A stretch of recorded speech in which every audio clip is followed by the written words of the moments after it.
Hi, everyone. It's Naomi Wolf, CEO of Daily Cloud. And as I promised, I'm here to talk about the vaccine passports. I appeared on Fox yesterday to share my warning about the vaccine passports.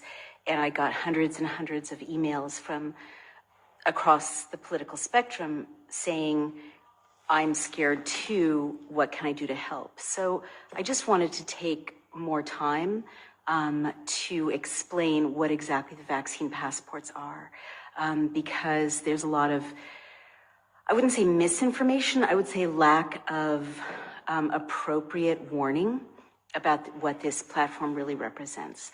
So this is probably the most serious warning I've ever given. As I said earlier, I've been warning everyone since 2008 that we could slip into a fascist reality, and the vaccine passports really are the last step. And, you know, as someone said today, the hill worth dying on, or the last fight that we have to fight. Because once the passport vaccines are accepted, there is no more resistance. There is no more choice. So let me explain, as CEO of a tech company, Daily Cloud, exactly why this, not even proposal, it's being rolled out in Israel. It was rolled out in Israel. It's being promoted in Britain that you have to scan your vaccine passport in order to go to a pub and have a pint. President Biden in America said, this is going to be mandated. My tyrannical Governor Andrew Cuomo, said that it's got to be, rolled out. The Excelsior Pass that IBM is creating, it's happening at warp speed. So please don't be fooled. This is the most dangerous tool that humanity has faced in my lifetime, if not ever, in terms of human liberty. Basically, let me explain a little nerdy tech detail.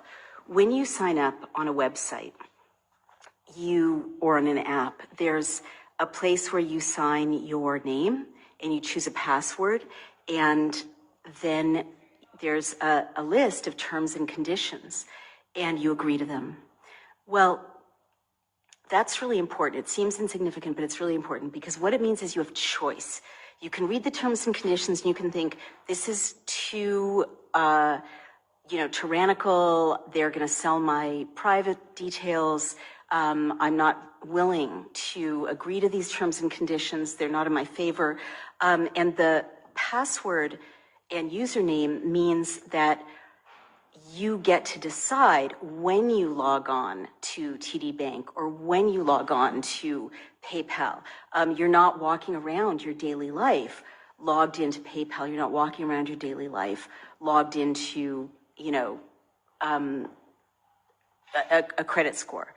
So that's really, really important. You're in control. So with the vaccine passports, none of that will be the case. Everyone has to be participating all the time. And what I mean by that is, if you don't participate, you don't get let into the supermarket to buy food. You don't get let into the pub to meet your friends. You can't get into the restaurant.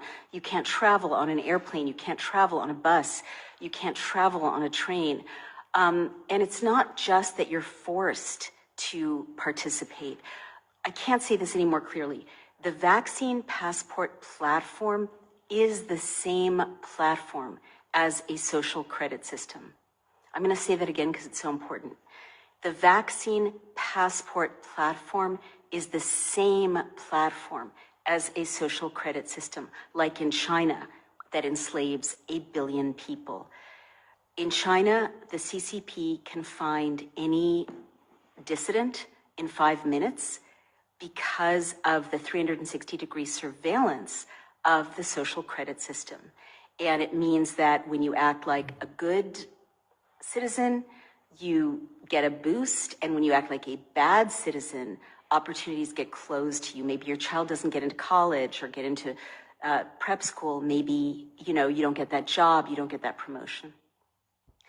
The vaccine passport that is being proposed in the rest of the West is the same platform. I can't say that enough. Speaking as a tech CEO, what I mean is once this platform rolls out, any other functionality can be linked to it with no problem, right?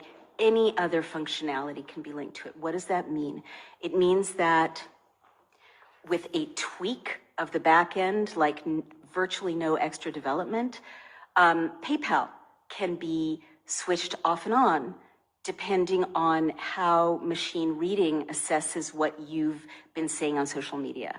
So if you've been too conservative or too liberal, or you've used the word Trump too often, or the words pro-choice too often, or Sierra Club, machine reading will let PayPal know. PayPal will switch off or dial up your interest on a credit card, and that's the world you're living in. Microsoft and Salesforce have already been proposing versions of the vaccine passport because many tech companies are vying for this incredibly lucrative and immensely powerful contract, right? The people who have this data are going to run the world, basically, and they're going to be sort of the gods of the world. And everything will go through them. They'll be more powerful than nations. They'll be more powerful than the UN.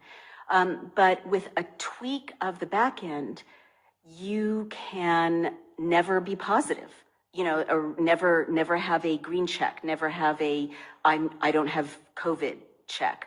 And there's no way to verify the COVID PCR tests. And studies and whistleblowers have shown that they can create false positives by just running them at above 25 cycle thresholds, right? So if you're a dissident, you can always be positive for COVID. And there is no way to challenge it, no way to verify it, and you'll be in a second-class category in society for the rest of your life, and your family will too. When you agree to the vaccine passports, when you go to a pub or a play or a restaurant, and you swipe that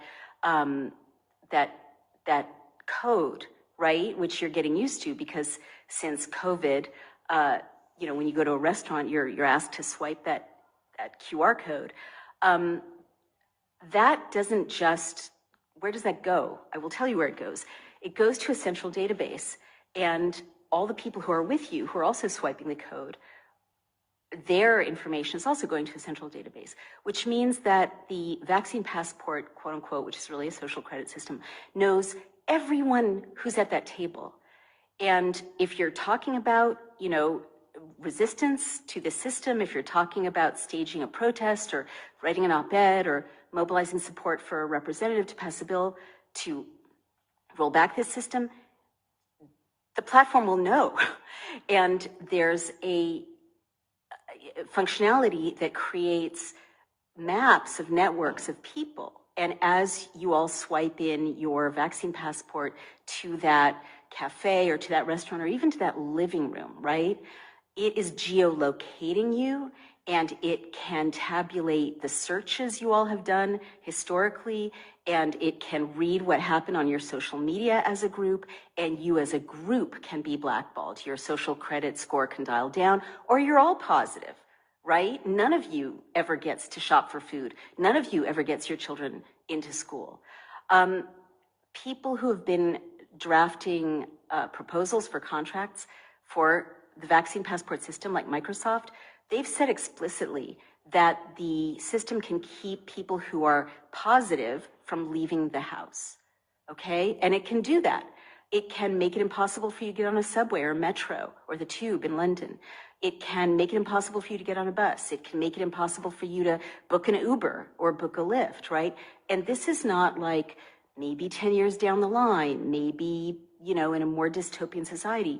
I'm telling you, as CEO of a tech company, right now, with a literally half-hour development on the back end, these functionalities can be integrated. And the last thing I really want to talk about is money. The US is starting to propose a digital currency. There's a white paper that was leaked to me of China proposing to hold the world hostage basically by using biodata and the biodata of everyone. And that is a goal. And again, a lot of these tech companies are in alignment or working with China, right? So why has this whole coronavirus insanity had the effect of weakening the West? Well, it's the Chinese Communist Party in alliance with big tech. And if you look at all the policies, they're about weakening the West, weakening our society, weakening our children, not letting them go to school, not letting grandparents hug grandchildren, not letting us speak freely, not letting us congregate in town halls, not letting us pray, not letting us exert our First Amendment or Fourth Amendment rights. This is called subversion, all right? And so that has been happening for a year. We're being turned into a weakened version of the West so that China and the tech companies can be the global superpowers, transcending nation states. That's what's been happening. You have to face it. But what the quote unquote vaccine passports will do is create a way for China, who owns Zoom, right? It's owned by a Chinese company, and many, many American influencers and media companies have been bought up or bribed essentially by the Chinese Communist Party.